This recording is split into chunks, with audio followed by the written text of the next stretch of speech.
Good morning बच्चों। माई से प्रदीप कुमार गुप्ता। आज हम चार्ज के बारे में स्टडी करेंगे। चार्ज चार्ज हम जानते हैं कोई भी एटम जो होता है, कोई भी एटम वो किससे मिलकर बना होता है? इलेक्ट्रॉन से प्लस प्रोटॉन से एंड न्यूट्रॉन से, जिसमें प्रोटॉन और न्यूट्रॉन न्यूक्लियस के अंदर पाया जाता है, एटम के न्यूक्लियस के अंदर पाया जाता है। और ये जो इलेक्ट्रॉन होता है वह एटम के न्यूक्लियस के बाहर सेल में न्यूक्लियस के चारों ओर रिवॉल्व करता है, लाइक दिस।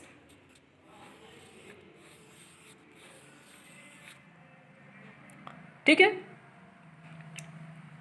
अब चूंकि ये प्रोटॉन और न्यूट्रॉन एक बहुत ही छोटे से जगह पे बाउंड होते हैं, पैक्ड होते हैं, इसलिए ये कभी भी मूव नहीं करते हैं। जब और इलेक्ट्रॉन ये दूर दूर होते हैं इसलिए मूव करते हैं। जो इलेक्ट्रॉन्स न्यूक्लियस के बहुत करीब होते हैं वो टाइटली बाउंड होते हैं, जबकि जो इलेक्ट्रॉन न्यूक्लियस से बहुत दूर होते हैं वो मूव करने के लिए फ्री होते हैं। यही इलेक्ट्रॉन जो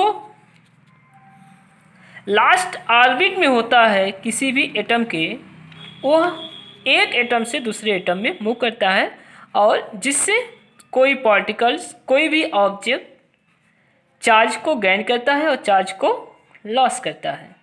इसलिए चार्ज को इलेक्ट्रिक चार्ज भी कहते हैं। इलेक्ट्रॉन से भी इलेक्ट्रिक बना हुआ है, चार्ज को इलेक्ट्रिक चार्ज भी बोला जाता है।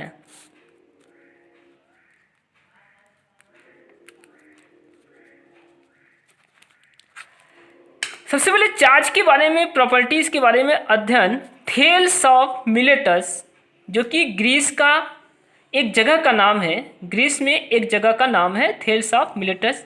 यहाँ की इंटेलेक्चुअल पर्सन, बुद्धिमान जो व्यक्ति थे, उन्होंने सबसे पहले देखा कि यदि हम किसी अंबर, एक डेकोरेटिव मटेरियल है, लकड़ी का बना होता है, इसको अगर सिल्क के साथ रब करते हैं तो यह light particle, pieces of papers, dust वगैरह को क्या करता है? ये अट्रैक्ट करता है। सिल्क भी ऐसा ही करता है। तो इसके बाद बहुत सारे से पेयर्स ऑफ मटेरियल मिल जाएंगे जो कि एक दूसरे से रब करने के बाद ये लाइट पार्टिकल्स को अपनी ओर अट्रैक्ट करते हैं। फॉर एग्जांपल के लिए यदि हम प्लास्टिक रॉड को कैट्स फर के साथ रब करें तो ये लाइट पार्टिकल को अट्रैक्ट करेगा। ग्लास रॉड को सिल्क या ऊल के साथ रब करें तो भी ये लाइट पार्टिकल्स को अट्रैक्ट करता है। हम लोग अपने डेली लाइफ में कम करते हैं हेयर में। यदि हेयर में कम करने के बाद यदि कम को लाइट पार्टिकल्स के पास लाते हैं तो वो भी उसको अट्रैक्ट करता है।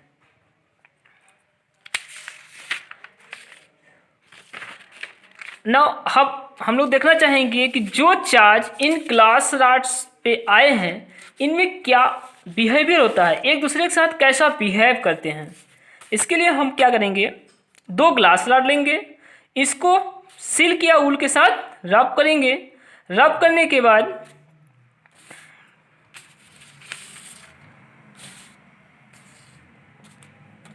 एक ग्लास रॉड को सिल्क थ्रेड की सहायता से हैंग कर देंगे, फिर दूसरे ग्लास रॉड को इसके पास लाएंगे तो हम देखते हैं कि एक ग्लास रॉड दूसरे ग्लास रॉड को क्या करता है? रिपेल करता है। ये पोजीशन ओरिजिनल है। जब ये इसको पास लाते हैं तो धीरे धीरे ये घसर कर इस पोजीशन पे आ जाता है, मतलब ये दूर भागता है। इसी प्रकार यदि हम प्लास्टिक रॉड को ग्लास को हैंग करते हैं और दूसरे प्लास्टिक रॉड को उसके पास लाते हैं तो यही बिहेवियर जो कि पहले वाले में देखते हैं वही बिहेवियर यहाँ पे होता है। यहाँ भी प्लास्टिक रॉड दूसरे वाले प्लास्टिक रॉड से दूर भागता है। यदि हम ग्लास रॉड को हैंग करें और प्लास्टिक रॉड को उसके पास लाए तो हम देखते हैं कि ग्लास रॉड प्लास्टिक रॉड की ओर खींचा चला आता है, मतलब अट्रैक्ट। इसका मतलब क्या हुआ? इसका मतलब हुआ कि जो लाइक चार्जेस होते हैं, चूँकि ग्लास रॉड को सेम मटेरियल से रब किया गया है, इसलिए उस पर जो चार्ज आएगा वो सेम चार्ज होगा। इसका मतलब like charge repel each other, मतलब जो भी लाइक चार्जेस होते हैं वो एक दूसरे से रिपेल करते हैं, मतलब दूर भागते हैं। और अनलाइक चार्जेस, चूँकि प्लास्टिक रॉड और ग्लास रॉड दोनों अलग अलग मटेरियल से रफ किए गए थे और दोनों में अलग अलग तरह के चार्ज आए होंगे, इसलिए दोनों एक दूसरे क्या कर रहे हैं, अट्रैक्ट कर रहे हैं। तो हम कह सकते हैं कि unlike charge attract each other. यदि हम एक एक्सपेरिमेंट और करते हैं, यदि हम दो पीथ बॉल लें और दोनों को हैंग कर दें सिल्क थ्रेड की सहायता से, इस तरह से, और इसके बाद एक ग्लास रॉड लें जो कि चार्ज हो, इस पिथ बॉल को टच कराएं। टच कराने के बाद हम देखते हैं कुछ समय बाद दोनों पिथ बॉल एक दूसरे से दूर भाग जाते हैं। यदि हम इसी प्रकार यदि हम प्लास्टिक रॉड को से टच कराएं इसको, तो भी देखते हैं कि ये दोनों एक दूसरे से दूर भागते हैं।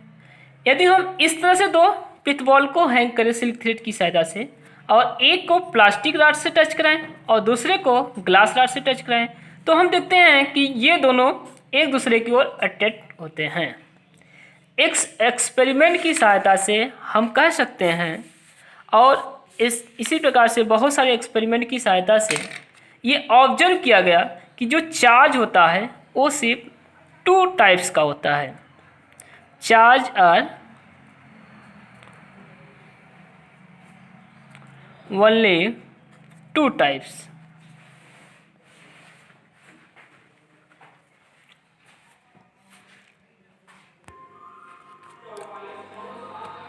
बेंजामिन फ्रैंकलिन एक फिजिशियन थे, एक साइंटिस्ट थे।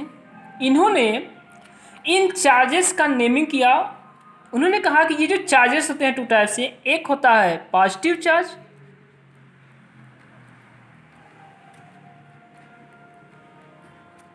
और दूसरा होता है निगेटिव चार्ज।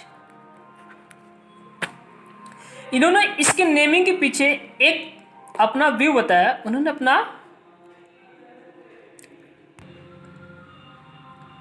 अपना व्यू रखा कि जिस तरह से यदि हम दो सेम मैग्नीट्यूड के नंबर को, जैसे +2 एंड -2, और डिफरेंट साइन मतलब प्लस एंड माइनस को ऐड करें, इन दोनों को ऐड करें, तो हमको क्या मिलता है, 0 मिलता है। इसी प्रकार यदि हम किसी ऑब्जेक्ट को, जैसे ग्लास रॉड को ऊल के साथ रब करते हैं, तो उस पर चार्ज आता है, अलग अलग चार्ज आता है, ठीक है। तो यदि हम दोनों को कुछ समय के लिए कांटेक्ट में रखते हैं तो क्या होता है, उन पर फिर कोई चार्ज नहीं आता, मतलब वो कांटेक्ट के बाद किसी भी मटेरियल को अट्रैक्ट नहीं करते। इसका मतलब क्या हुआ, जो उस पर चार्ज था अब वो खत्म हो गया, उस पर कोई चार्ज अब नहीं रह गया। इसी के बेस को, इसी को थॉट को उसने रखकर इसका नेमिंग जो किया, पॉजिटिव चार्ज और निगेटिव चार्ज रखा। Thank you for watching video.